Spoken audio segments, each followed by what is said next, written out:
dan mensayangkan saham masyarakat. Jadi kita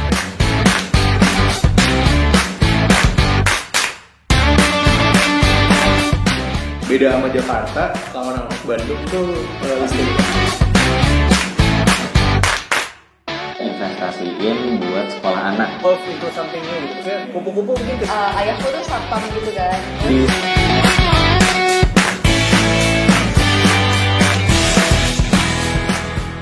Assalamualaikum warahmatullahi wabarakatuh. Selamat datang di podcast Ngobrol Bisnis. Kembali lagi bersama saya Panji, dan kali ini sudah bersama Mas Eko dari Para Kerja. Yes. Oke. Ya, boleh perkenalan sedikit dulu, Mas. Kan aku lihat juga selain di Para Kerja juga memiliki venture atau bisnis yang lain ya, sebelum kita ngebahas spesifik ke Para Kerja. Oke. Assalamualaikum warahmatullahi wabarakatuh. Salam sejahtera untuk kita semua ya. Jadi apapun yang terjadi, COVID nggak COVID ya, kita harus sejahtera gitu ya. Nah, saya kenalkan diri, saya Eko Saiful Arifin, biasa dipanggil Mas Eko, CFO-nya Para Kerja, artinya Menteri Keuangannya Para Kerja ya, sebuah startup untuk disabilitas tuli dan autis. Kita berfokus di dua segmen itu. Nah, memang selain Para Kerja, sejak 2016 setelah resign dari dunia kerja sama orang ya, itu saya berfokus di startup digital. Jadi memang dari awal ada beberapa startup yang saya bangun, alhamdulillah baru 2 yang sampai sekarang masih survive dan levelnya menaik lah. Ada Marlin Booking dan Para Kerja. Kemudian saya juga ada bisnis untuk incubator startup ya, join sama partner di Best Incubator. Nah, selain itu di Bandung, salah satu tempat most favorite saya itu Kota Bandung. Itu kita ada juga yayasan sama profesor guru besar di ITB, itu SIGIN Indonesia untuk kepemudaan. Jadi bagaimana pemuda di era digitalnya produktif. Jadi kita ada yayasan di sana. Nah, saya sekarang banyak berkutat sih di sana sih, di yayasan sama di Para Kerja kalau sekarang. Karena di yang lainnya udah partner yang ngurusin. Itu sih kurang lebih. Iya, menarik. Tinggalnya di Batam kan ini ya? Batam, tapi saya sebenarnya sering banget ke Bandung kalau nggak COVID. Nah, aku pengen nanya sebenarnya, COVID kalau di Batam tuh gimana? Apakah kan kalau nggak salah kan di awal-awal cukup intens juga karena dekat dengan Singapura gitu. Apakah sekarang seketat Jakarta atau Jakarta juga nggak terlalu ketat atau Bandung lah kayak gitu? Menarik sih bahas COVID di Batam karena salah satu status saya di sosmed ya, di Facebook ya, itu super viral sih di gara-gara saya dari bulan awal pertengahan Maret ya, setelah saya pulang dari Jawa, saya langsung buat status untuk Batam harusnya lockdown. Karena Batam itu harusnya paling gampang untuk dikunci ya, artinya dibersihkan COVID-nya ya. Karena kalau sampai hari ini Batam itu rekor maksudnya setiap harinya nambahnya besar gitu loh. Dan sekarang udah 107 cuma untuk sebuah pulau kecil gitu loh. Jadi cukup ekstrim ya, karena memang ada dari jemaah tablik yang dari India kemarin karena Batam keluar masuk internasional ya, itu tuh jadi salah satu super spreader gitu loh. Jadi, itu yang ke rumah-rumah itu ya? Iya, betul. Jadi hanya dari sebuah jualan donat berputar kemana-mana. Jadi bahkan sekarang ada klaster baru yang kita nggak tahu siapa si induknya gitu loh. Nggak ketahuan satu rumah. Jadi memang ya cukup challenging sih Batam. Tapi overall sih kalau di sisi bisnis ya, karena ini podcast bisnis ya, ini impact-nya sih gede banget, terutama di startup yang Marlin Booking ya, karena kita startup sejenis kayak Traveloka tapi fokus di tiket kapal di Indonesia gitu. Dan itu sejak bulan Februari sudah mulai kena COVID itu omsetnya. Jadi ya karena kita 70% paling banyak traffic kan di Singapura Batam Johor.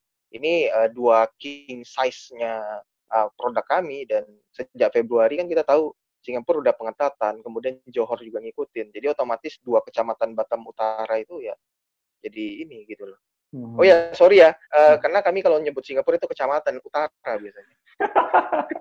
jadi ibu kotanya Batam ya, kecamatan Singapura gitu. Batam, ya itu untuk ngibur diri sih sebenarnya.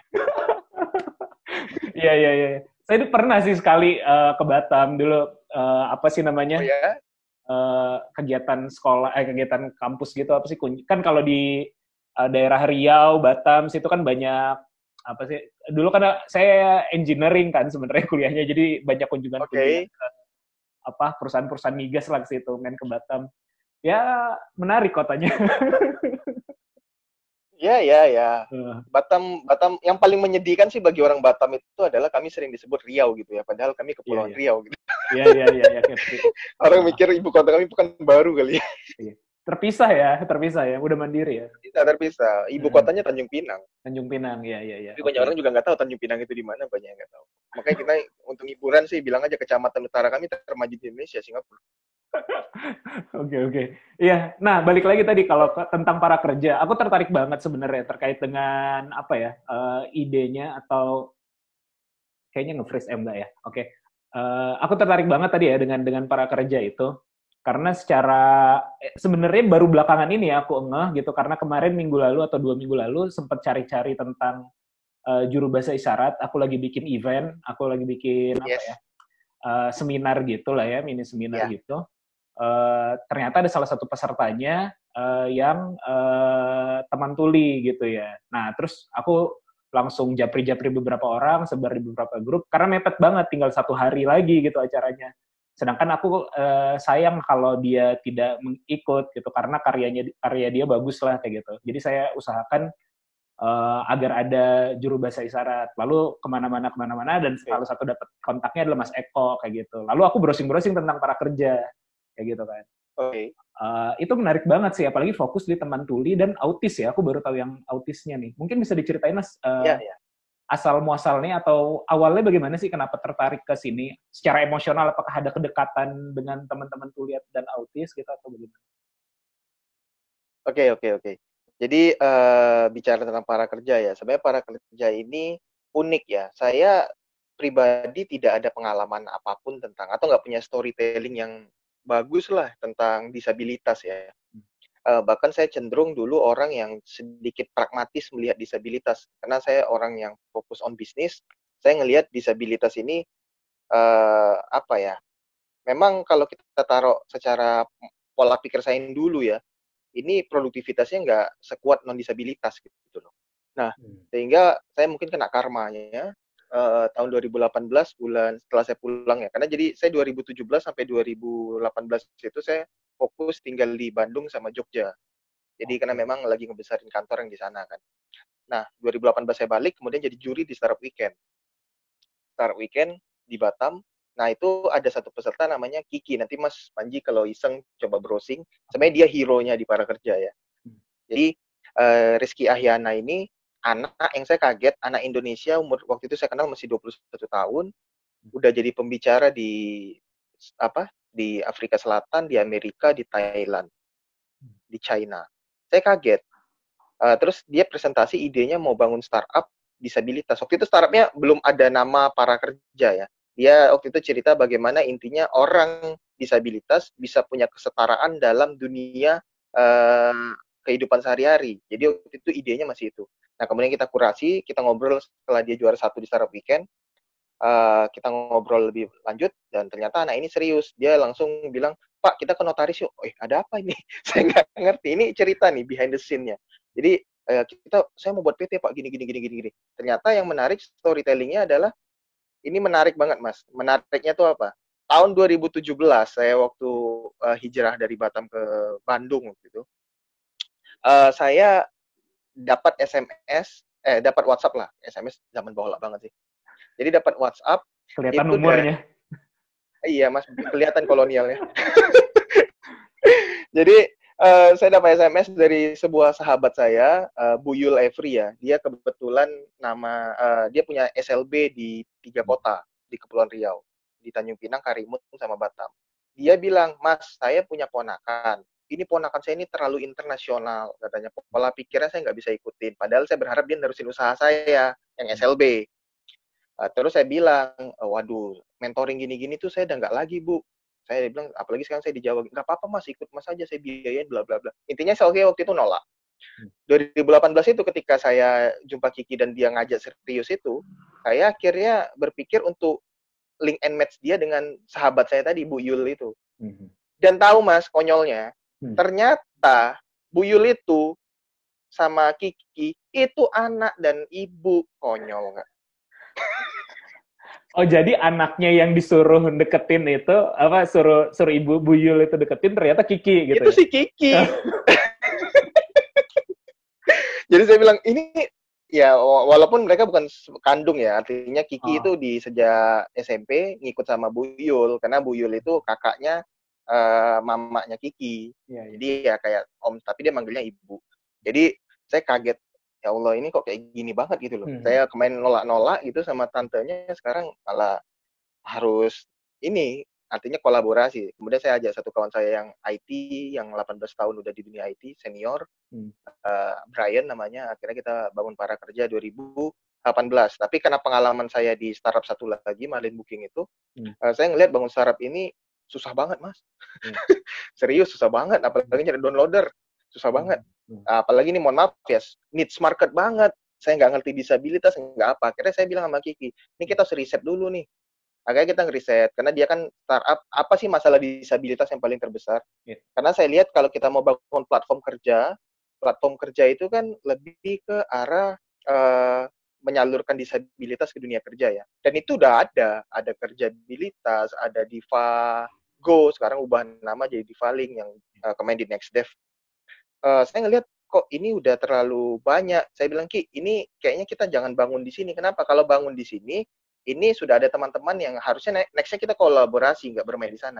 Sehingga akhirnya 8 bulan riset, kemudian hasil riset itu kita presentasikan di ajang Echelon Summit di Nongsa Digital Park, juara pula.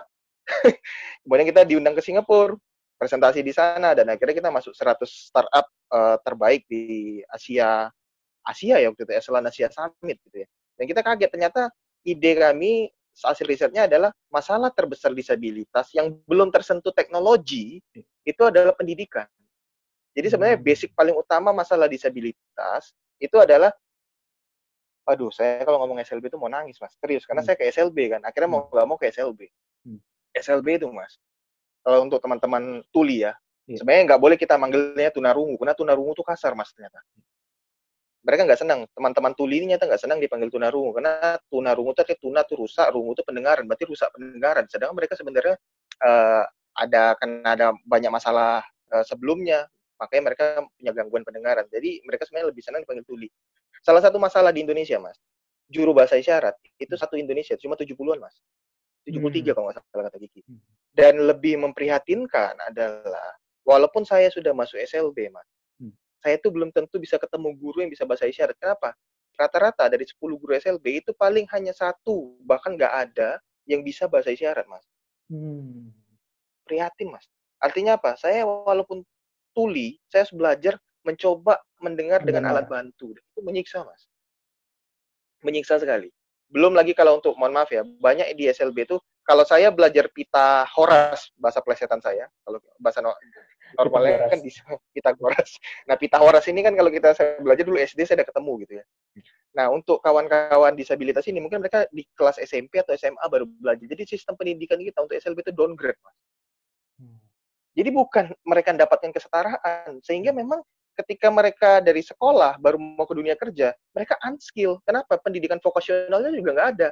Saya tanya, kenapa tidak ada pendidikan vokasional di SLB biar mereka bisa cepat kerja? Karena kan university disabilitas kan belum ada kan. Kalau di Amerika kan ada universitas khusus untuk disabilitas.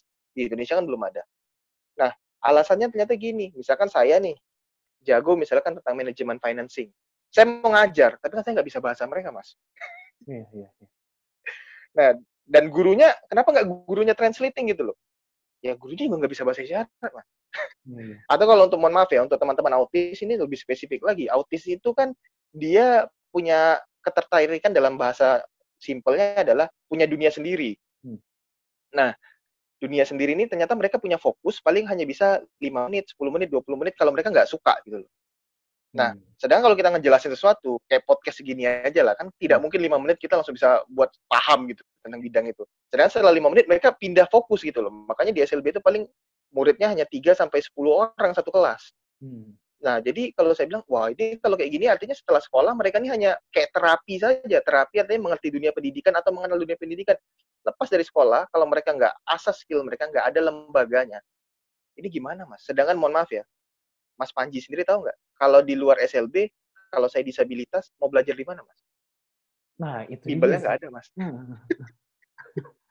iya, iya. Bimbelnya nggak usah kita ngomong SLB Mas. Misalkan gini, saya Eko, saya ini seorang tuli, kemudian saya ingin ngobrol dengan paman saya. Atau gini, lebih gampangnya.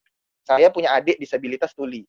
Kemudian saya ingin belajar bahasa tuli nih, bahasa isyarat. Saya mau belajar di mana Mas tentang disabilitas? Nggak ada Mas. Mau offline, mau online. Paling cuma ada beberapa kali sertifikasi. Tapi lembaga khususnya kalau saya mau belajar, nggak ada Mas. Saya bilang, Ki, ini masalahnya Ki. Hmm. Ini masalahnya. Jadi hasil riset kami 8 bulan itu, makanya para kerja itu launching itu baru Desember 2019 di Jakarta. Kita press conference di 42 media nasional. Waktu itu datang juga cucunya wakil presiden. Kita presentasi, kenapa namanya para kerja. Tapi bukan platform untuk orang bekerja gitu loh. Maksudnya untuk nyaluri kerja. Tapi para kerja itu artinya apa? Kita percaya para itu artinya setara. Kerja itu artinya kerja untuk setara. Itu tagline-nya. Kita percaya kerja untuk setara ini hanya bisa terwujud kalau masalah paling hulunya di dunia disabilitas diperbaiki. Apa? Ya, tempatnya, pendidikannya. Akhirnya banyak orang bilang, kami mirip ruang guru, bla bla bla bla. Ya, it's a point sih, bisnis modelnya hampir mirip. Tapi kalau kita lihat produknya sih sangat berbeda. Kenapa? Karena produk kita ada kesehatan di dalamnya, karena ada terapinya. Iya, menarik banget sih. Apalagi asal muasalnya kalau Mas Eko sendiri kan tidak berangkat dari yang tadi ibaratnya aware banget lah, bahkan cenderung pragmatis tadinya gitu ya. Tapi ya, tapi setelah mendalami ini gitu, meriset ini ternyata menemukan banyak masalah yang fundamental gitu kan, dan fundamentalnya adalah pendidikan kayak gitu kan. Dan itu tadi miris banget sih. Ternyata se-Indonesia 70 juru bahasa isyarat pada waktu itu gitu ya. Sampai hari ini, Mas. Sampai hari ini. Saya nih baru kemarin nih interview dengan ada salah satu juru bahasa isyarat di Bandung gitu ya, Kang Rizwan namanya. Dia bilang dia pertama kali belajar itu tahun 2015 atau 2015 gitu. Di Bandung tuh belum ada. Saya kaget kan, loh Bandung kan termasuk kota besar lah ibaratnya gitu ya. Maksudnya ibu kota Jawa Barat gitu. Tapi tahun segitu untuk juru bahasa isyarat itu nggak ada gitu loh. Aduh, itu miris juga gitu kan jadinya. Iya ya, berarti problem banget ya di sini ya. Karena 70%-nya di Jakarta, Mas.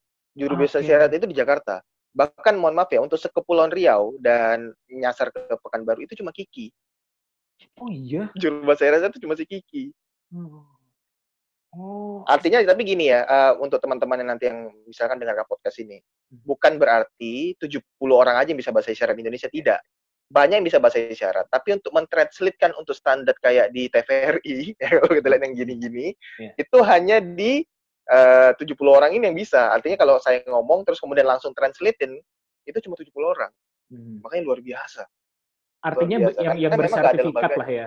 Artinya yang bersertifikat lah ya. Atau mampu secara profesional berprofesi sebagai juru bahasa isyarat gitu lah ya. Yes. Makanya Mas, ketika saya cerita sama Kiki, dosamu tuh cuma satu, Ki. Kau bukan anak Jakarta, kau tinggal di Batam. Kenapa, Mas? Saya lihat anak Indonesia itu kan banyak tuh yang berprestasi. Salah satu teman saya yang berprestasi itu si Oscar Baskoro ya, Daniel Oscar Baskoro ya. Dia data scientist yang salah satu stafnya presiden gitu. Di tahun lalu ya di kantor staf presiden. Nah, banyak anak Indonesia yang saya lihat luar biasa prestasinya. Tapi saya lihat Kiki ini kok apes banget nasibnya. Kenapa, Mas? Saya lihat anak Indonesia yang berprestasi itu kan banyak dan terekspos media ya. Dia itu nggak terekspos media nasional, tapi terekspos media internasional. Kenapa? Contoh deh, November atau Oktober tahun lalu, dia dapat penghargaan sedunia, Mas. Jadi ada 60 pemuda sedunia, dia itu satu-satunya dari Indonesia dan 60 dari sedunia yang dapat penghargaan dari Global Changemaker di Swiss sebagai pemuda yang punya konsep untuk mengubah dunia. Dia juara. Di Swiss dapat penghargaan, kemudian diundang ke Tokyo sama dubesnya Jepang dan Amerika. Kemudian saya tanya, di Indonesia kamu dapat apa? Belum tahu tuh dapat apa. Makanya dia bilang, saya kalau kayak gini terus tinggal di Amerika, karena S2 aja kalau di Amerika kan. Jadi saya bilang, jangan Ki, kamu harus bangun Indonesia. Makanya saya bersyukur ngelihat Kiki ini cinta merah putihnya besar ya. Karena kalau saya jadi dia sih saya cukup desperate juga ya. Artinya sejak umur 16 tahun saya berprestasi, banyak diundang bahkan dapat beasiswa di Amerika. Ya tapi ya mohon maaf, dia di Indonesia sendiri paling tertinggi, paling pernah jumpa Menpora itu pun karena dia dukung ASEAN Para Games. Hmm. Iya, ya. Itu Sisanya menarik nggak juga ada. sih. Sebenarnya saya tadinya juga pengen ngebahas tentang, tapi mungkin di akhir gitu ya. Tapi nggak apa-apa kita awalkan aja. Saya pengen membahas, kalau Mas Eko kan udah pernah di Bandung, pernah di Jogja, terus sekarang dan domisili di Batam gitu kan. Saya pengen tahu sih, Mm. apakah ada gap gitu ya, scene startup di Batam atau di Batam dengan Pulau Jawa dan secara keseluruhan gitu. Gapnya seperti apa sih sebenarnya? Ah, Gap paling utamanya adalah di mindset. Kalau ya Hmm. saya yakin banyak orang punya teori yang berbeda ya. Tapi kalau pengalaman saya ngelihat, experience saya ya, lihatnya di mindset sih Mas. Kalau di Jawa itu kan begitu banyak ekosistem yang sudah supporting ya. Bahkan challenge paling besarnya di apa ya? Saya nggak terlalu ngerti ya, tapi banyak sekali saya lihat, terutama karena saya ada incubator, anak-anak ini bangun startup itu pola pikirnya masih lokal. Jadi Hmm. misalkan ngomong validation market gitu ya. Marketmu apa? Ya Kota Batam dulu. Marketmu apa ini dulu? Maksudnya, padahal ketika kita sudah memutuskan .com, sudah memutuskan Play Store, App Store, itu market kita tuh unlimited gitu loh. Yeah. Artinya kita global. Kita dari supply global itu artinya kita bermain di sana. Nah, tapi mereka nggak bisa ngebuat bisnis model nge-grab global ini. Artinya mereka nggak ngerti TAM, SAM. Ya ini kalau bicara validation market ya, mereka nggak ngerti bottom size, up bottom. Jadi mereka buat market size itu ya kecil banget sehingga effort mereka untuk semangat juga kecil. Padahal kalau saya lihat, kalau di startup kemarin kita di Bandung pernah ada incubator karena ada LPIK ITB ya. Saya beberapa kali di sana lihat diajarkan sama dosen, diajarkan sama pembimbingnya itu adalah untuk punya the big vision gitu loh. Nah ini yang saya lihat kurang. Saya lihat startup-startup yang besar itu adalah startup-startup yang punya visi besar dan mereka paham startup ini bisnis maraton bukan bisnis sprint. Cara akuisisi market memang harus sprint, tapi endurance-nya harus maraton. Jadi orang banyak nggak paham di sini saya lihat. Nah, startup-startup lokal di luar Jawa, saya satu kota yang saya lihat sama dengan mindset-nya dengan daerah Jogja, Bandung, Jakarta ya, atau Surabaya, itu hanya Denpasar, karena saya pernah ke sana. Jadi ini startup ya, tapi itu terbantu dengan ekosistem. Yeah. Ekosistemnya apa? Australia, bule di sana banyak ekspatriat. Jadi terbantu di sana. Sama kayak Batam. Kalau nggak dekat sama kecamatan utara tadi, itu nggak akan punya thinking global gitu. Kita beruntung. Jadi ekosistem Batam ini terbantu sama ekosistemnya Singapura karena venture capital segala macam ada di sana dan Google apa dekat banget. Nah, jadi memang yang paling bermasalah kalau menurut saya ya selain memang akses informasi, terus akses mentor, akses modal yang bertumpuk di Pulau Jawa khususnya Jakarta, itu problemnya sih main di mindset sih. Jadi anak-anak ini buat startup ngelihat memang ada suatu masalah, padahal mohon maaf ya, kadang masalahnya itu masalah lokal mas. Belum tentu masalah bisa dibawa ke nasional, nggak usah ngomong nasional, dibawa ke provinsi aja belum tentu.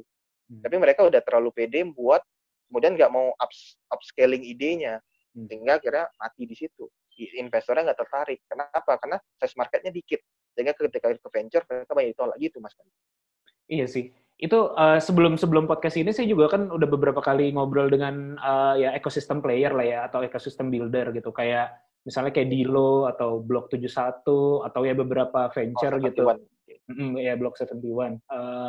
Mereka juga sebenarnya mengutarakan hal yang sama ya dan mereka aku lihat sih udah lumayan berusaha pendekatan kayak Dilo kan buka di banyak kota di Indonesia gitu, nggak hanya berpusat di Jakarta atau Pulau Jawa gitu. Block 71 juga udah mulai buka di Jogja, walaupun baru satu di daerah. Cuman arahnya memang pengen lebih membesarkan agar ya tadi sebenarnya in point sebenarnya bisa dibilang memang yang aware dengan masalah tertentu kan memang orang yang mengalami masalahnya gitu kan. Kayak misalnya ya tadi mungkin kalau di Batam ada masalah spesifik apa, orang Jakarta belum tentu tahu dan yang bisa solving orang Batam dan bisa jadi bisa di upskill atau enggak itu kan perlu dikaji lagi. Tapi itu menarik sih.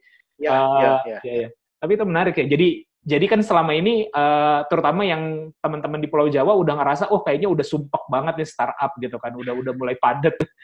Udah mulai red ocean gitu ya. Padahal sebenarnya banyak banget Indonesia tuh luas gitu kan. Ya, jadi memang balik ya kalau ke teman-teman yang mungkin dengar terus nanti mau bangun startup, saya bilang bahwa startup ini sebenarnya hanya sebuah platform, sama kayak bangun bisnis lainnya sebenarnya. Karena dulu saya di bisnis konvensional ya, jadi saya ngelihat sebenarnya ya how to-nya beda, tapi platform atau foundation-nya sama, mental. Jadi kalau ketika kita berbisnis, kalau kita berharap bahwa kita akan sukses cepat, itu ada, tapi bertahan lama belum tentu. Tapi ada yang orang suksesnya lama, dan dia bertahan lebih cepat. Bertahan lebih lama. Kenapa?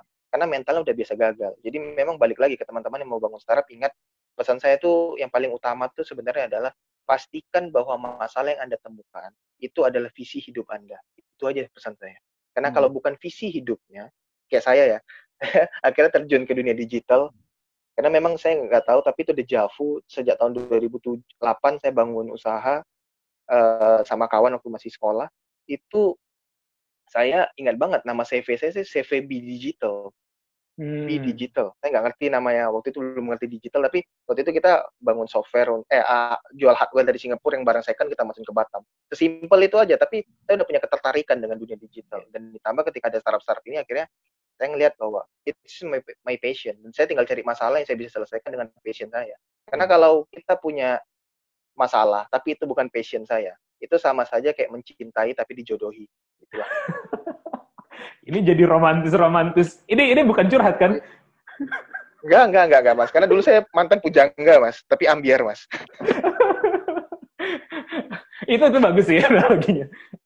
Iya, tapi dan kalau orang punya mental ya problem solving atau mental entrepreneurship atau ya tadi mental melihat masalah gitu ya, sebenarnya itu sih bisa survive ya.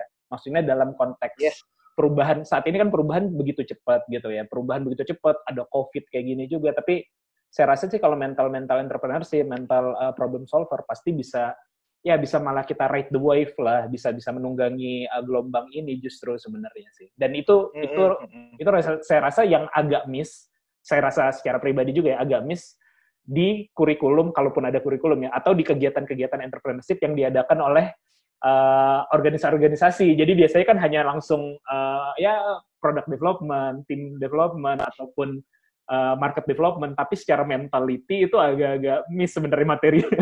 Ya, Mas.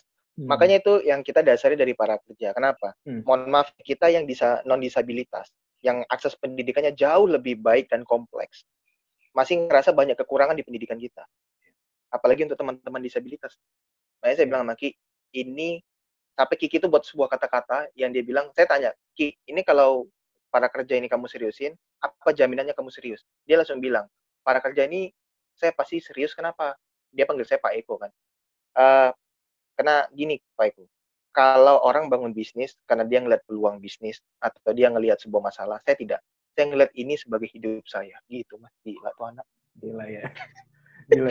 Orang ngomong peluang bisnis atau apa masalah gitu nyelesain masalah. Dia enggak, ini hidup saya. Kalau ini mati, saya mati. Itu partner mana yang nggak kelepek untuk bangun bareng sama dia gitu. Anak umur 21 tahun ngomong kayak gitu. Waktu, ya menurut saya anak ini harus saya support lah.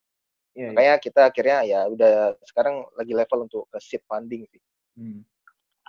Berarti secara umum yang dilakukan para kerja adalah terkait dengan pendidikan atau edukasi untuk teman-teman disabilitas, begitu ya? Ya, jadi sekarang kalau Mas cek di aplikasinya, kita itu ada 3 layanan utama. 3 layanan utama, yang pertama ya adalah pelajaran bahasa isyarat. Ya, terutama untuk teman-teman itu bisa ngerti juga yang non-disabilitas, karena kita ada campaign kan, gerakan dukung 10.000 bahasa isyarat. Sejak 2 bulan lalu kita campaign kan. Nah, itu ada tentang pelajaran bahasa isyarat untuk disabilitas dan non-disabilitas. Kemudian ada juga tematik. Tematik ini adalah, jadi buku-buku pelajaran, kita ubah jadi bentuk animasi. Jadi misalkan dia belajar tentang matematika, itu ada bukunya. Jadi kita sadur, kemudian ada juru bahasa isyarat, bukan juru bahasa isyarat, tuli yang jelasin. Tuli jelasin pakai bahasa isyarat Indonesia, kemudian ada animasi pendukung di belakang untuk autis. Karena autis itu ternyata visual. Nah, itu menariknya. Jadi autis itu, kenapa, dan kalau Mas lihat di aplikasi kita, kenapa itu bisa di rewind atau di perlambat videonya itu sampai 20-30 detik lebih lambat. 2 kali 3 kali lebih lambat. Kenapa? Biar teman-teman autis bisa nge-repeat. Karena mereka, kalau guru jelasin, kadang ketika mereka nggak fokus, mereka langsung ambiar tuh. Mereka langsung lupa pelajarannya apa. Tapi kalau video, mereka bisa putar. Makanya kita, teknologi yang awal kita gunakan pendekatannya adalah video. Makanya dibilang mirip ruang guru. Tapi sebenarnya bukan karena kita ikut-ikutin ruang guru, tidak. Tapi memang metode setelah kita riset 8 bulan tadi, video ini efektif untuk autis.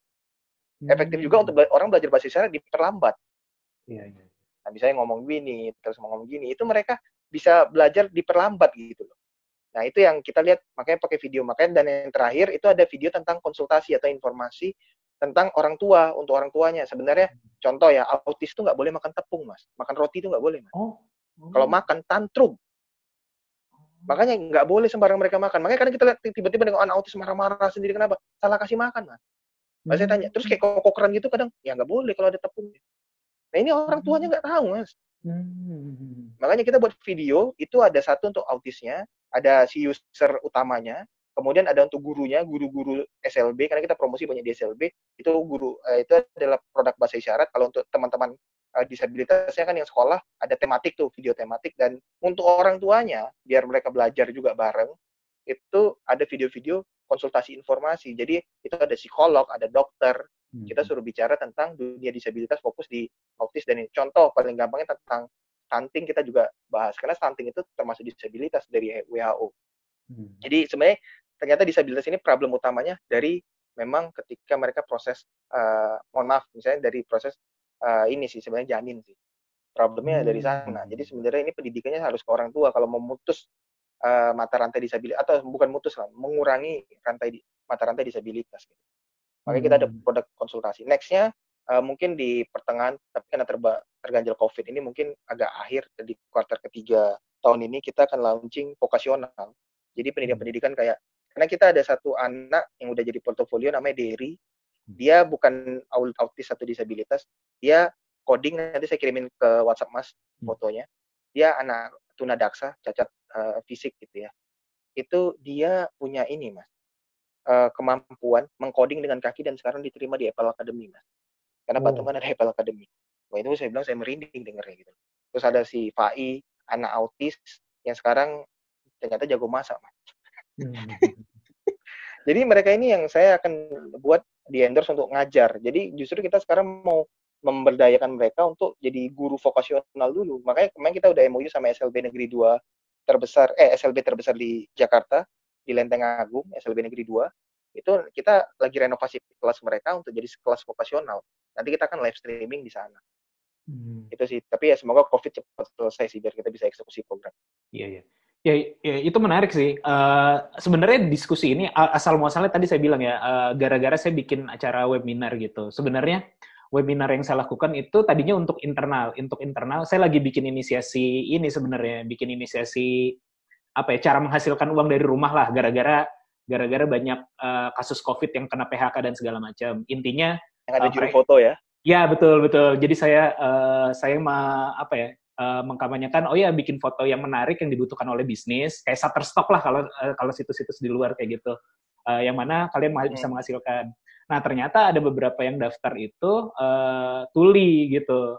Makanya ketika saya bikin webinar, mungkin juga dia udah di akhir-akhir baru email. Saya tuli dan tunawicara juga, tidak bisa bicara kayak gitu. Padahal dia sudah masuk screening kita dengan foto yang bagus gitu. Artinya kan yang kita undang ke webinar yang udah cukup kita seleksi lah, tahap pertama kita seleksi gitu kan. Nah, bahasa dia yang saya tangkap dari emailnya, setelah dia email gitu kan, saya langsung cari-cari tuh, oh ini karena karyanya bagus gitu. Saya tidak melihat apakah background dia bagaimana atau apakah dia punya kekurangan gitu kan. Saya langsung cari. Akhirnya malamnya dapat acara besok gitu. Baru saya japri kan, saya WA dan segala macam, tim saya WA dan segala macam. Dia malah agak retrieve gitu, agak-agak malah malah kayak mundur sendiri gitu. Saya malah jadi takut nih kalau ada juru bicara kadang-kadang kurang jelas atau segala macam. Terus saya konsultasi ke juru bicara yang udah kita kontak kan. Oh memang rata-rata kalau teman-teman tuli itu, teman-teman tuli itu kurang pede gitu kan. Bahkan faktanya ada yang mereka cerita ketika di webinar tersebut, dia cerita, oh saya udah berapa kali coba ngikut agensi dan segala macam, udah lolos screening dan segala macam, tapi akhirnya ditolak gara-gara tuli gitu loh. Jadi memang satu sisi mereka memang jadi agak kurang percaya diri, di sisi lain memang kesempatan kerja masih, ya tadi mungkin bahasanya teman-teman para kerja, belum setara ya kesempatannya terhadap semua orang. Jadi saya rasa sebenarnya apa yang dilakukan teman-teman para kerja nih dengan membenahi fondasinya, mungkin dengan edukasi yang lebih bagus, teman-teman yang disabilitas, terutama teman-teman tuli atau autis, jadi punya kepercayaan diri. Dan yang kedua dari sisi pemberi kerja, mungkin jadi punya ada landasan untuk menerima, oh mereka udah lolos sertifikasi belajar yang benar nih, terutama misalnya vokasional, fotografi kayak gitu, atau memasak, atau coding, itu kan itu jadi ya itu hal-hal yang tidak perlu kita lihat siapa background-nya gitu loh. Karya fotonya bagus kok, masakannya enak kok gitu kan. Jadi keren banget sih apa yang teman-teman. Ya sebenarnya gini, problemnya adalah teman-teman tuli ini mereka menjadi eksklusif. Sebenarnya ada satu yang tadi mungkin saya dari pernyataan yang bahwa mereka sebenarnya bukan tunawicara. Mereka sebenarnya bukan nggak bisa bicara ya. Karena mereka itu kenapa tidak bisa bicara atau tunawicara? Karena mereka nggak bisa dengar. Gimana mau kasih feedback? Kalau kita nggak pernah dengar bahasa Inggris, kemudian orang ngomong bahasa Inggris, kasih feedback pun kita nggak bisa. Saya nggak pernah dengar di bahasa apa. Jadi sebenarnya itu alasannya. Nah, kita balik lagi tadi, sebenarnya yang kita lakukan kalau Mas stalking Instagram para kerja, itu kita ada banyak yang kita salurkan. Kurang lebih ada 78 Mas yang udah bisa kerja. Dari riset 8 bulan tadi ya. Jadi sekolah Kiki itu, komunitasnya, kita ajarin ulang tentang vokasional, kita ajarin ulang tentang mindset segala macam, bisa kerja Mas. Bahkan kita saluran ada yang ke Epson, ada Schneider, ada yang ke Alfamart, dan kayak PT-PT kayak Epson tadi ya, itu mengakui banget disabilitas tuli terutama, itu produktivitasnya jauh lebih tinggi dibanding non-disabilitas. Kenapa? Contoh, misalnya untuk operator ini kerja yang nggak perlu bicara ya Mas. Operator mesin, bla bla bla. Mereka itu fokusnya luar biasa. Kenapa? Kiri kanannya bisa ngomong, dia nggak dengar. Mereka tinggal dikasih SOP, mereka jalanin dan mereka fokus. Karena mereka yang nggak denger yang kiri kanan gitu. Suara mesin mereka nggak terganggu, orang ngomong nggak terganggu. Ternyata luar biasa, Mas. Jadi ternyata teman-teman tuli itu ada kelebihan di mana? Di fokus. Teman-teman autis, ketika mereka memang kayak coding misalnya, Pak, mereka mencintai dunia itu. Mereka ngerjainnya jauh lebih cepat dibanding kita yang non-disabilitas. Kenapa? Kalau kita pakai mood, kalau dia memang moodnya ke situ. Jadi makanya kita fokus ke dua hal ini karena dua disabilitas ini yang kita lihat akselerasi untuk dunia kerjanya bisa lebih cepat. Dan kita udah buktikan ada 78 yang kita salurkan ke dunia kerja gitu. Dan ini appreciate dari dunia kerjanya bagus. Makanya kalau masih lihat stalking di Instagram para kerja tuh udah ada PT-PT yang kerja sama kita dan kita udah salurkan. Jadi sebenarnya ini memang hanya butuh tinggal bagaimana teman-teman tuli ini nggak merasa eksklusif lagi. Artinya makanya kalau kita cari juru bahasa isyarat, kalau bisa teman tuli sendiri, dia juga tuli. Sehingga dia jelasin, saya tuli, saya itu ternyata lebih mereka welcome. Makanya mereka, nah ini just informasi Mas pasti kaget. Jadi di Indonesia tuh Mas, ada 2 bahasa isyarat. Satu namanya CB, satu namanya Bisindo. CB ini buatan pemerintah Indonesia yang ada di SLB. Dan CB ini dibenci tuli se-Indonesia. Padahal ini bahasa untuk mereka. Kenapa? Karena kalau CB ini itu bahasa isyarat yang dibuat oleh salah satu, saya nggak perlu sebut kampus di Jawa, kampus terkenal, dibuat oleh salah satu guru besarnya, dan ini bahasa isyarat yang, ya misalnya ini A, ini B, gitu-gitulah. Padahal bahasa isyarat yang benar, itu tidak seperti itu. Misalnya kayak salam ya, salam setara begini, terus kalau salam ya bisa begini. Nggak perlu ada kata-kata begini-gini, sedangkan di TVRI segala macam, itu nama bahasa isyaratnya Bisindo. Tapi yang diajarkan, dipaksakan di sekolah-sekolah di SLB, itu namanya CB. Teman-teman tuli, itu antipat dengan bahasa isyarat. Karena mereka berpikir kadang itu adalah CB. Padahal, karena di guru-guru SLB, itu mereka diajari CB. Itu yang membuat orang susah belajar bahasa isyarat. Interpretasikan huruf. Iya. Padahal pasti jauh lebih mudah kalau konteks atau frasa kayak gitu ya. Jadi satu bentuk gerakan kayak gitu ya. Daripada huruf per huruf kan memang jadi lebih panjang dan jadi lebih lebih tidak konversasional lah jadinya gitu kan ya. Iya, dan akhirnya saya ngerasa saya sedikit belajar bahasa isyarat akhirnya karena di para kerja banyak banget, dan ternyata bahasa isyarat itu banyak digunakan di luar non disabilitas kayak saya juga banyak guna. Contoh menyelam. Oh iya ke atas gitu kan pas pramuka. Terus kemudian yang paling gampang kalau saya sama Kiki lah, misalnya kita lagi meeting nih, di depan ada orang, kita nggak mungkin ngomong kan, tapi orangnya lagi ngomong kan, kita pakai bahasa isyarat tuh, gosipin orang. Jadi untuk bahasa-bahasa kode-kode ini luar biasa, apalagi kalau sayang ya kalau kodein cewek belum tentu bisa, karena ceweknya belum tentu bisa bahasa isyarat. Saya juga sebenarnya secara ini jadi tertarik ya. Udah berapa lama ini jadi tertarik pengen belajar bahasa isyarat juga. Karena memang saya dengan istri pengen kode-kode gitu lah ceritanya di tempat umum. Iya Mas, untuk kode-kode itu bagus Mas. Saya sama istri menerapkan dan itu cara efektif. Misalnya, enggak lah itu enggak bagus bajunya. Tapi kan ada orangnya jualan di situ. Iya. Oh ya itu fungsional juga ya. Iya benar. Iya fungsional Mas. Jadi itu sebenarnya. Nah, kalau bicara tentang market ya, tadi kan strategi penetrasinya si para kerja nih, menurutku juga udah tepat banget ya. Selain menyasar si user utamanya, lembaga pendidikannya atau guru-guru yang mengajarkan mereka, juga orang tuanya gitu kan. Ini kan artinya 3 market utamanya lah. Nah, kalau bicara marketnya disabilitasnya atau market tuli ataupun market autisnya, sebenarnya datanya di Indonesia ada berapa banyak sih teman-teman tuli atau teman-teman autis ini? Tahu nggak kira-kira? Saya yakin tahu. Tapi angka pastinya ini kan sumbernya kita kira totalin ya. Karena Mas Panji juga pasti mengalami kesulitan Indonesia ini datanya luar biasa complicated ya. Jadi kita ambil data itu untuk total average market kita berfokusnya di data WHO. WHO itu mengatakan bahwa Indonesia itu kurang lebih 1% penduduknya adalah disabilitas murni gitu ya. Atau 10%. 10% itu disabilitas. Kenapa? Karena mereka kan ngelihat dari aspek gizi, segala macam, pendidikan, kemudian juga lingkungan, terus sanitasi. Ini membuat disabilitas tinggi di Indonesia. Nah, jadi mereka menilai 10%. Berarti kalau Indonesia ada 50 juta, itu datanya 2016, itu berarti ada 25 juta. Tapi itu kan terlalu kotor untuk dianalisa. Akhirnya kita masukkan ke data Kemendikbud, karena fokus kita di pendidikan disabilitas, SLB, sama data Kementerian Sosial. Dan dari sini akhirnya kita tahu, untuk data total teman-teman tuli ini sama autis ini kurang lebih di Indonesia ada 8,7 juta. Karena mereka dua disabilitas dengan pasar atau dalam tanda kutip disabilitas terbesar di Indonesia, 2 besar. Makanya kita ngambil di situ juga. Kalau dari sisi pragmatis bisnis ngelihatnya ya ini 2 hal yang paling besar. Tapi kalau kita ngomong di luar aspek potensial market, yang di sekolah ada berapa sih? Kurang lebih itu ada 2,7 juta. Yang mereka harusnya sekolah dan tidak sekolah. Mohon maaf ya Mas Panji, kalau masuk ke dunia disabilitas, saya yakin pasti air mata keluar. Kenapa? Saya ngelihat banyak, terutama karena kami di pulau ya, hinterland kan, Batam ini kan banyak pulau-pulau kecil. Bahkan di pulau besar seperti Batam aja, itu ada salah satu tokoh masyarakat orang terkenal lah di Batam. Itu anaknya nggak disekolahin.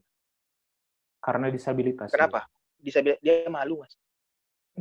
Bahkan anak ini ditutup-tutupin. Ini banyak Mas, nggak usah kita ngomong orang yang nggak mampu ya, karena orang nggak mampu ini banyak nggak sekolah. Kenapa? Karena selain bukan malunya, tapi biaya SLB kan mahal Mas, apalagi autis, terapinya itu kalau di Jakarta 200 ribuan per jam. Mana ada yang mampu Mas kalau yang middle low. Makanya kita berharap dengan teknologi, apalagi sekarang produk para kerja sampai N-year ini kita akan free kan gitu loh. Dan nextnya kita cuma jual per bulan subscribe ke Netflix 25.000 per bulan. Itu udah masuk plan kami. Kita berharap justru sebenarnya market kita ini untuk yang middle low ini yang nggak mampu untuk terapi, nggak mampu untuk ikut sertifikasi bahasa isyarat, karena mahal.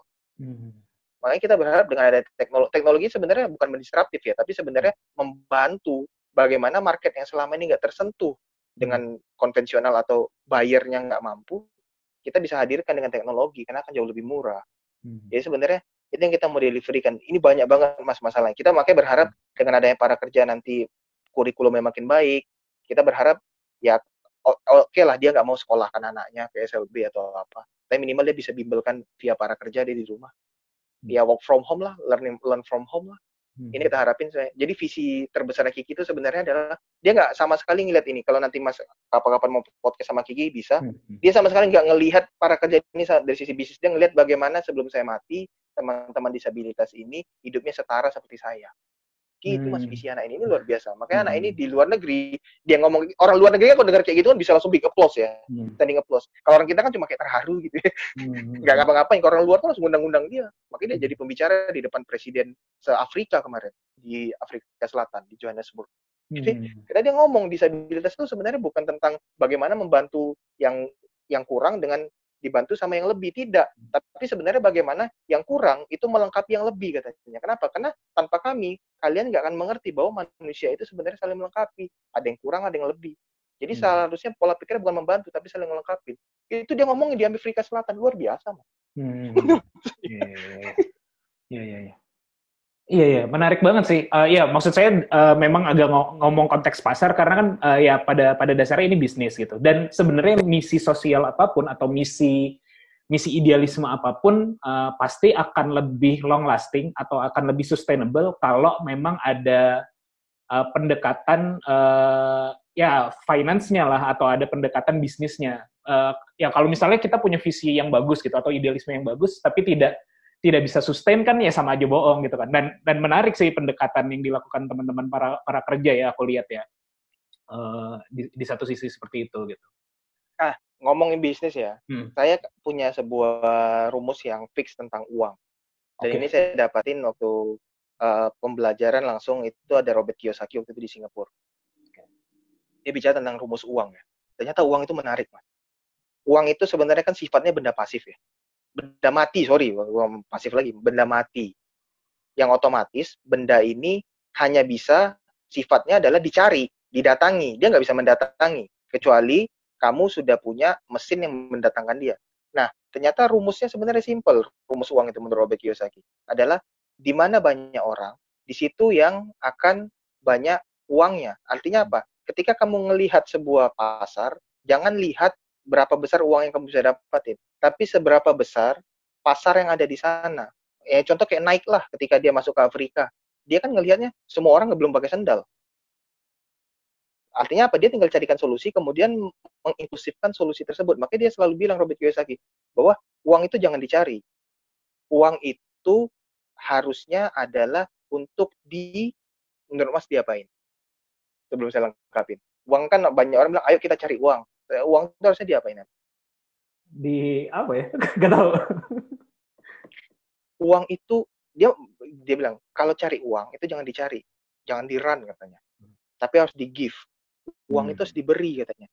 Maksudnya diberi itu gimana? Saya belum terlalu ngerti itu karena dia pakai bahasa Inggris kan. Tapi ternyata konteksnya adalah uang itu diberi solusi agar dia datang ke kita. Jadi kalau kamu mau cari uang, cari solusi. Karena uang itu sifatnya mendatangi solusi. Jadi kalau kamu punya solusi, uang pasti ada. Apalagi kalau solusi itu untuk orang banyak. Jadi kalau kamu mau cari uang, gampang. Cari solusi, dan solusi itu untuk banyak orang. Uang datang. Karena uang itu hanya efek samping dari sebuah perbuatan. Langsung saya mikir, ya juga ya, salah saya. Kalau cara pikirnya adalah ngelihat, ini marketnya gede, baru kemudian saya buat produk bla bla, salah. Sebenarnya yang paling terpenting tuh kamu punya solusi, terus solusi kamu tes ke market, dan marketnya segede apa, dan kamu harus tahu bahwa uang itu bukan tujuan, karena uang itu hanya efek samping dari sebuah perbuatan. Ngerampok kata Robert juga juga ngasilin duit gitu katanya. Itu sebuah perbuatan dan efeknya duit. Jadi ingat, uang itu efek samping, bukan tujuan. Iya, seperti saya tadi bilang juga, tujuannya adalah untuk ya tadi agar idealismenya lebih long lasting lah, atau visi misinya lebih long lasting, ya tentu saja perlu itu. Kalau yang autis itu, kalau di breakdown ya, kalau yang para kerja sekarang lebih banyak yang dari sisi teman-teman tuli atau teman-teman autis yang penggunanya? Majority tuli, karena campaign yang kita lagi salurkan atau kita gencarkan tuli. Dan kalau dilihat Instagram kan fokusnya memang live-nya lebih banyak ke tuli dulu. Iya betul. Kenapa tuli?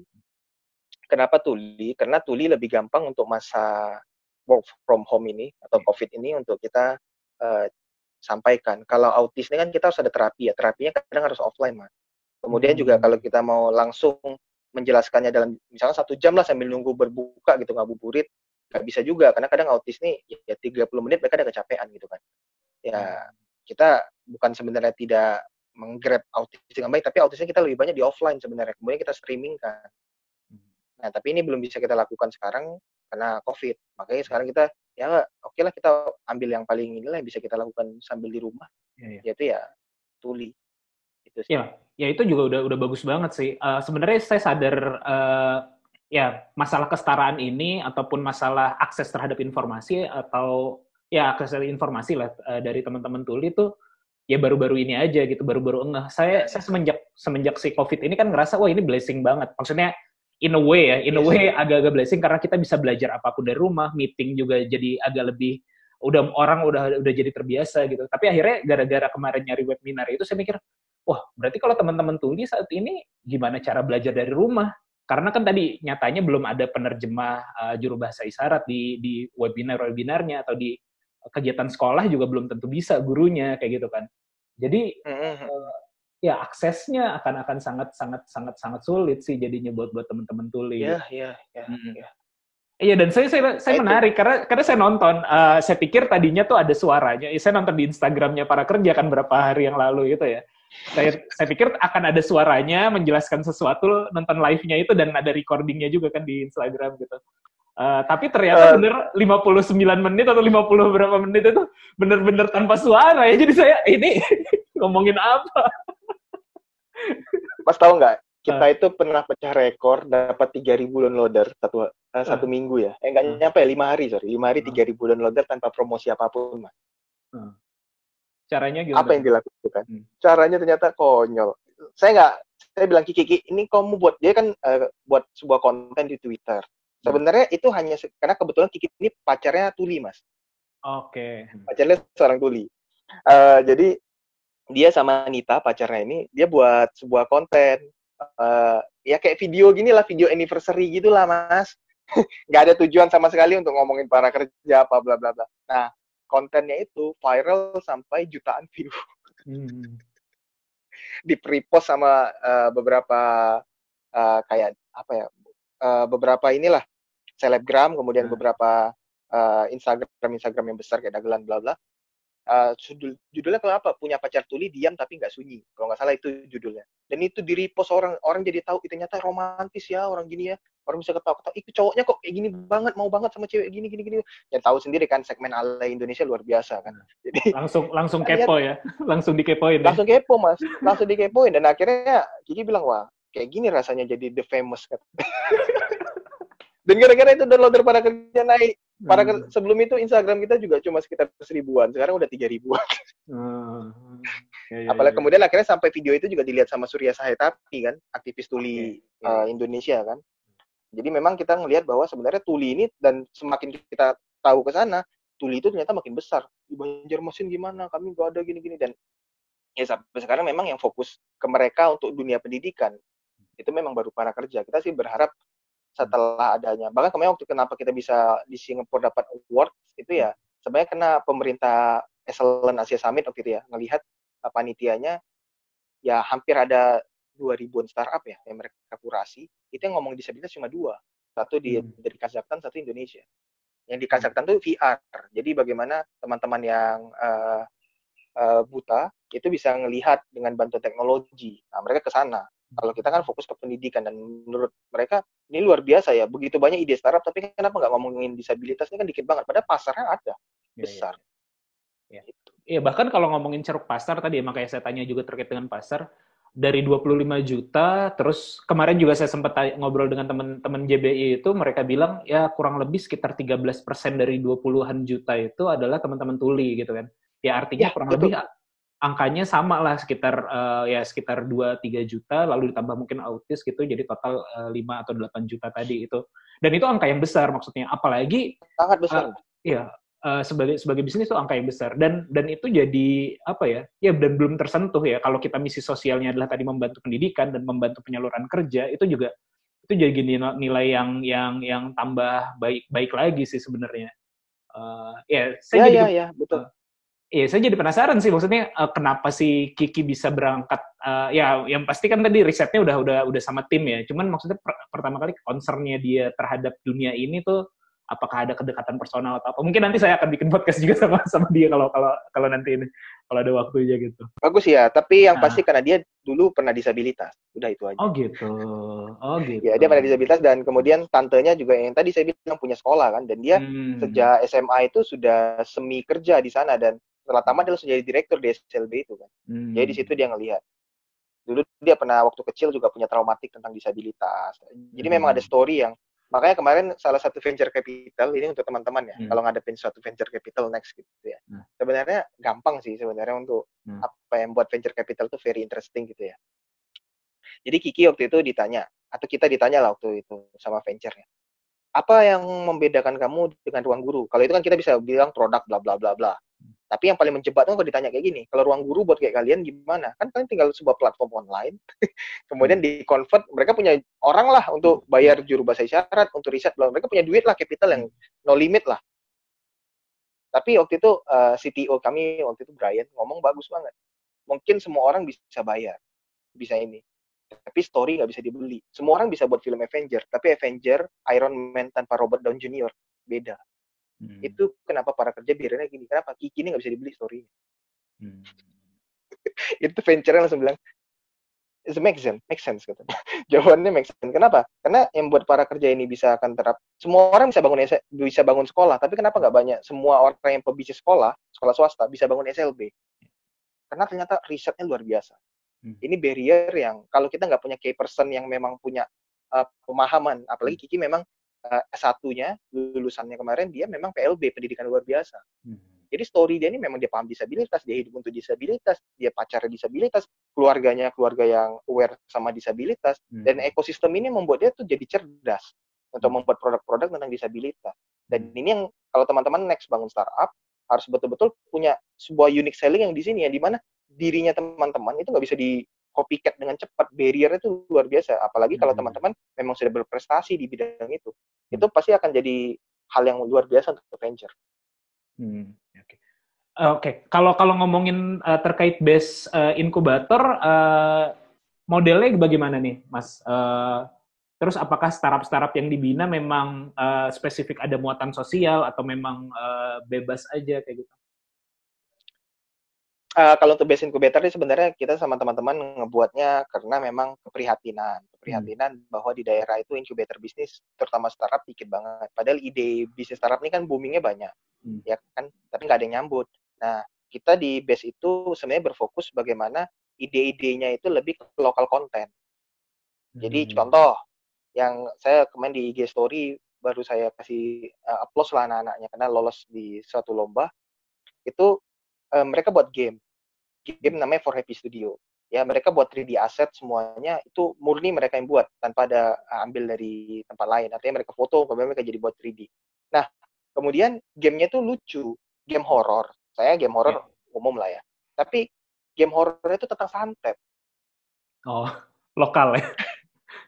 Lokal banget Mas, santet itu kan hal-hal yang unik. Jadi saya bilang ini harusnya di-boomingkan, harusnya Jadi mereka selalu buat game yang mereka berfokusnya adalah konten-konten ya daerah, horor-horor daerah kayak Kemenyan segala macam, dan itu ini hal yang bagus. Ada lagi contoh kayak startup Wonderling namanya. Dia fokus karena kita pintu pariwisata ya. Bagaimana ketika orang masuk di satu daerah, mereka langsung bisa buat amenities-nya sendiri gitu loh.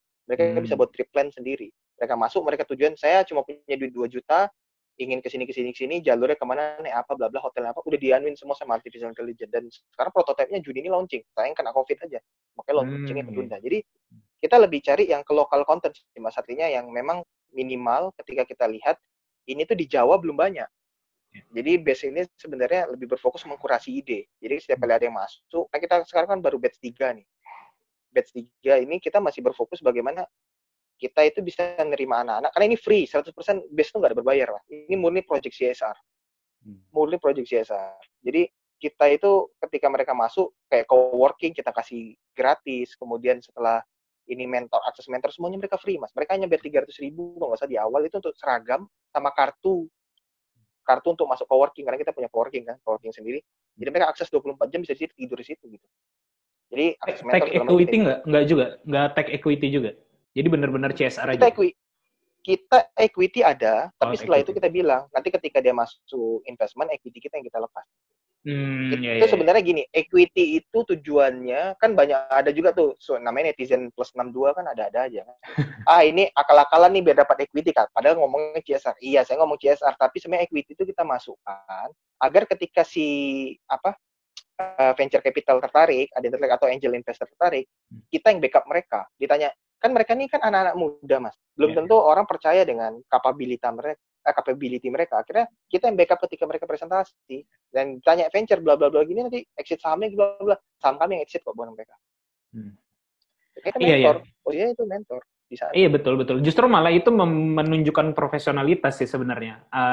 Lebih aneh kalau, maksudnya dari sisi startupnya, oh ya dia berani mengakomodir, dari sisi inkubatornya, oh ya gue berani invest lah ibaratnya dalam tanda kutip kayak gitu kan.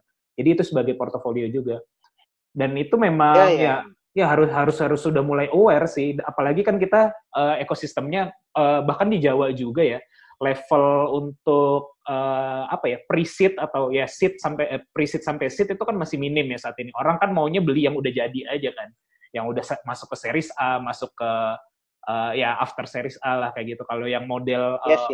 inkubasi pengembangan itu memang ya karena resikonya tinggi gitu-gitu. Jadi itu Betul, resiko tinggi. harus dipahami sih gitu.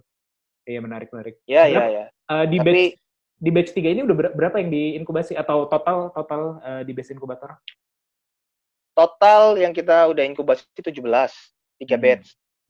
Ya karena ya dana kita terbatas juga kan karena untuk subsidi mereka kan.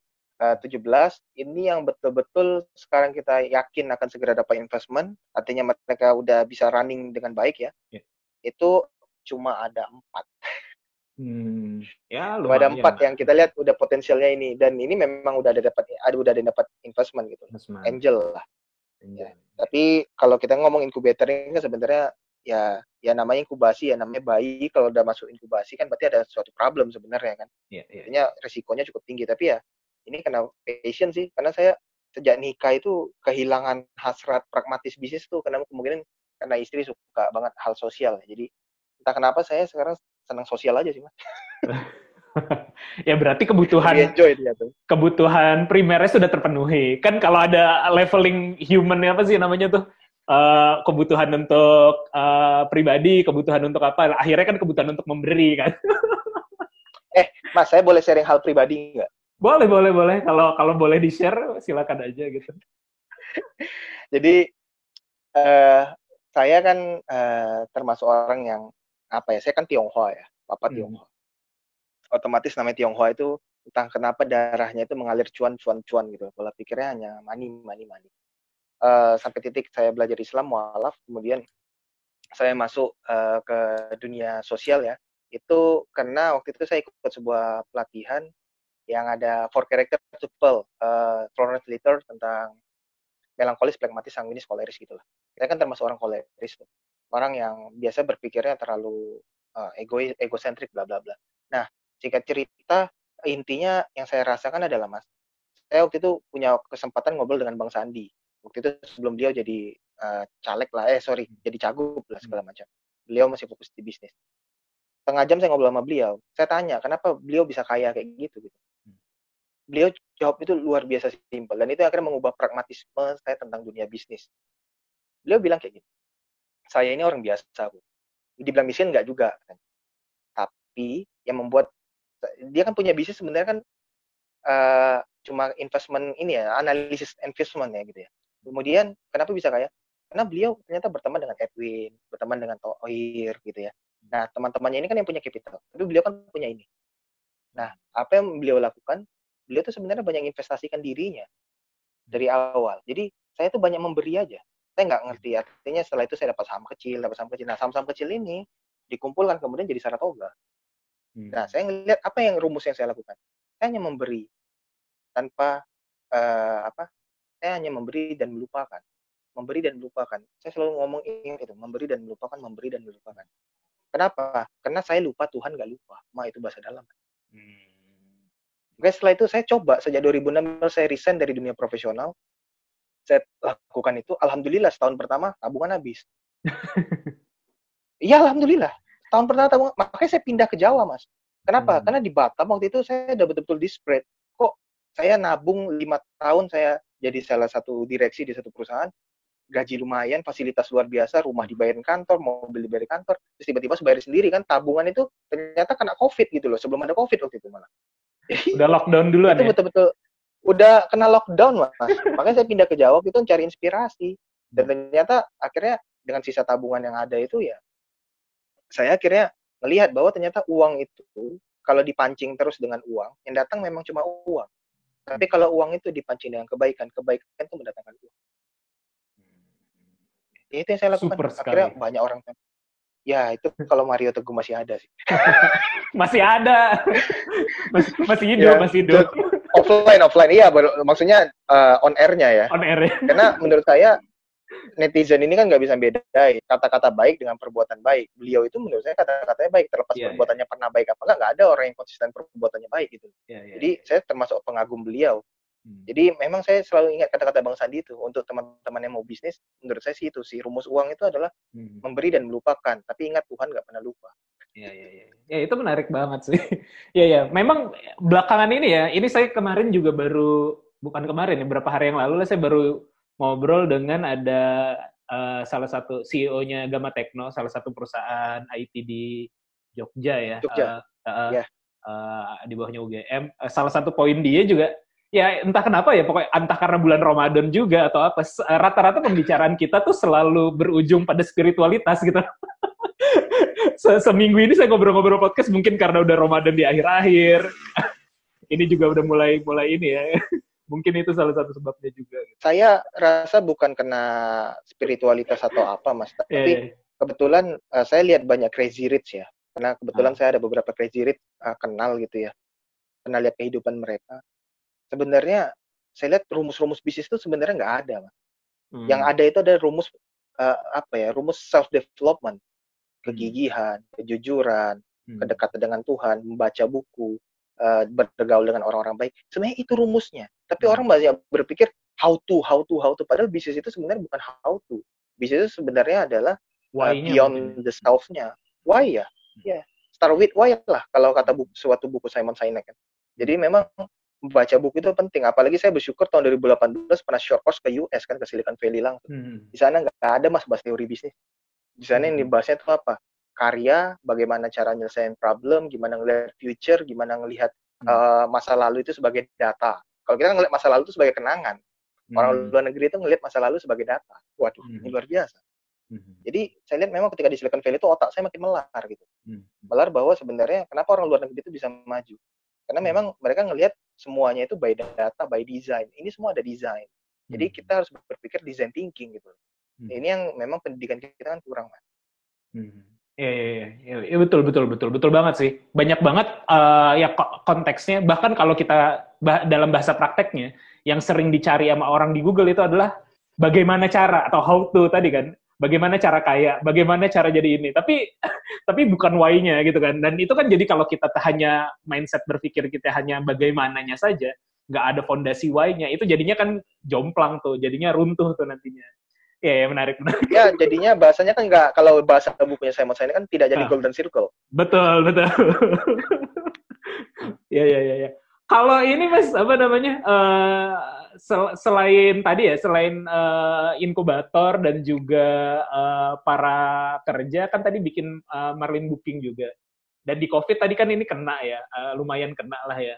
Itu salah satu, ya pariwisata termasuk ya, pariwisata terus. Itu gimana tuh catch up-nya atau how do you coping with that issue gitu saat ini? Saya lurusin dulu sebenarnya. Marlin Booking itu saya nggak mendirikan sama sekali. Oh gitu. Kebetulan karena saya ketua asosiasi entrepreneur digital di Kepulauan Riau, foundernya itu salah satu founder, mereka ada berdua ya. Salah satu foundernya itu mentoring ke saya. Mentoring, kemudian mungkin karena ngerasa nyaman, terus kemudian saya kasih akses waktu itu karena saya udah tinggal di Jawa, di Jakarta, saya kasih akses dia ke teman-teman saya yang mentor-mentor nasional lah ya, venture juga. Dan dia akhirnya juara kan. Kalau Mas cek Marlin Booking itu kan juara udah sampai ke Amerika. Nah, itu ya karena salah satunya ya karena saya mentoring gitu. Nah, jadi di situ saya dapat saham sebenarnya. Appreciate aja. Akhirnya kan saya di Marlin Booking kalau lihat LinkedIn saya nggak pernah jadi direksi sama sekali. Saya komisaris saja. Nah, jadi memang kalau saya lihat itu tadi saya bilang kita nggak pernah tahu juga waktu kita memberi dan melupakan, Tuhan itu nanti ngasih balasannya yang dari pemberian yang mana gitu. Dan ternyata pemberian awal saya, kenapa sekarang saya ada sedikit nama kecil di startup, ya karena Marlin Booking. Karena Marlin Booking itu kemarin juara sampai internasional kan. Makanya nama saya di kalangan startup di Sumatera bagus. Dan akhirnya banyak dapat tawaran saham banyak banget. 2018 saya malah banyak nerima saham, tapi sekarang udah saya keluarin gitu loh, karena saya ngerasa nggak punya kontribusi. Kenapa? Waktu itu masih maruk gitu loh dengan saham.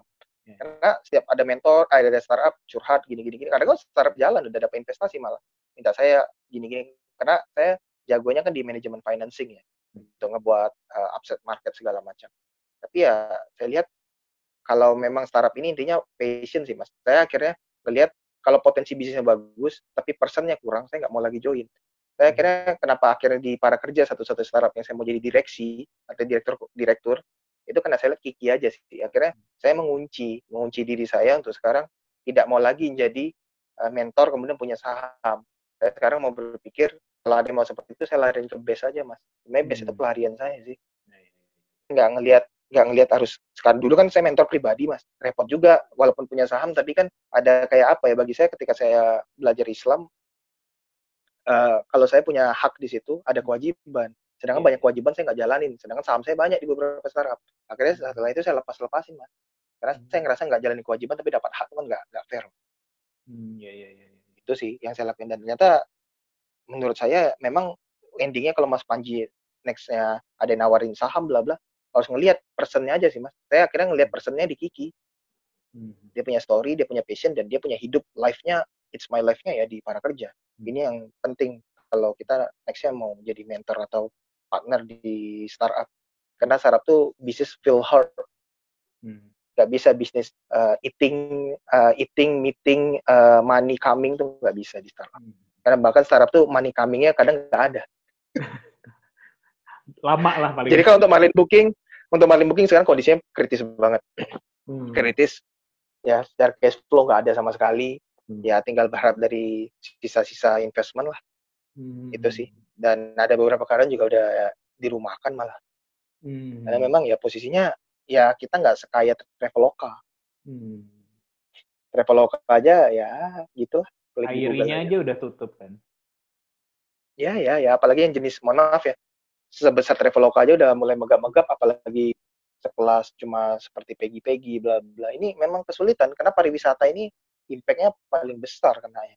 Dan paling lama sembuh. Iya, mesinnya ibaratnya kalau untuk nyalain mesinnya lagi butuh tenaga yang besar banget sih ya.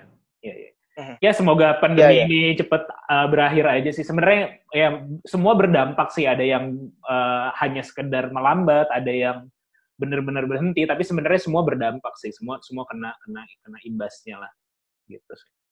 Ya. Tapi satu hal yang nggak boleh kena imbas itu mindset. Ya betul. Mindset ya, nggak boleh kena imbas. Yang bikin kita bisa bertahan kan sebenarnya cara-cara ya berpikirnya itu sih. Oke, nextnya gimana nih mas? Para Kerja atau base inkubator atau apapun yang dikerjakan, yang lagi mau dikejar apa nih dalam waktu-waktu dekat ini? Ya waktu dekat yang pasti kita Para Kerja untuk third round ya, untuk dana investasi ketiga. Ini kita lagi ada pitching, sudah tahap lanjutan. Sekarang levelnya udah udah dapat angel atau di seed atau udah angel udah lewat, angel kita udah lewat. Kita sekarang lagi ngejar seed. Udah seed karena udah pendanaan ketiga kan. Setelah bootstrap angel, kemudian kita masuk ke venture, karena sekarang kalau untuk dana yang kita minta sekarang tuh memang levelnya udah venture. Itu kita yang terdekat Para Kerja pasti kesana. Kenapa kita butuh dana investasi segera? Karena memang yang paling penting dari Para Kerja ini adalah development produk. Kenapa? Karena kita sekarang kan baru punya konten itu sekitar 800-an konten pembelajaran. Ya kalau mau buat lagi konten kan ya nggak mungkin juga teman-teman nggak dibayar kan. Jadi kan kita harus terus produksi, kayak Ruang Guru kan udah kayak televisi kan. Nah ya bangun kayak televisi. Kalau bisnis Para Kerja ini high cost. High cost-nya kenapa? Kalau kita bangun startup, ya Mas kan punya startup, cost gedenya kan paling di marketing sama IT. Nah, Para Kerja nggak cukup itu. Dia ada produksi, ada video, konten. Makanya kalau Mas lihat aplikasi kita, itu Mas bisa, ya saya berani inilah ya, maksudnya berani pede dari segi kecepatan dan video, artinya kualitas video, kita sangat-sangat bersaing sama Ruang Guru. Ya karena kebetulan Kiki sama Iman itu, mamanya Kiki itu adalah saudaranya mamanya Iman. Jadi waktu kita riset tuh enak, kita belajar, bahkan dia udah ke Ruang Guru kan. Jadi kita akhirnya tahu quality itu memang penting, dan kita belajar banget dari Ruang Guru. Jadi memang kualitas kita standarnya Ruang Guru. Makanya ketika venture tanya kenapa butuh dana sampai segini, ya kualitas produksinya. Karena kalau nggak proses produksi gini ya juga nanti susah, malah kita nanti dapat hujatan netizen. Makanya kalau Mas lihat, kami itu paling gampangnya lihat ulasan di Play Store. Ulasan di Play Store itu kan kami nggak buat-buat, kami jujur. Di para kerja itu paling cuma 3 orang dari ratusan yang lebih udah komen. Itu kan kita dapat rating 4,9, Mas. Itu bukan angka yang bisa dibuat, Mas. Minimal tuh pasti ada satu yang kritis deh, minimal yang haters deh. Nggak ada, Mas. Sampai sekarang, alhamdulillah.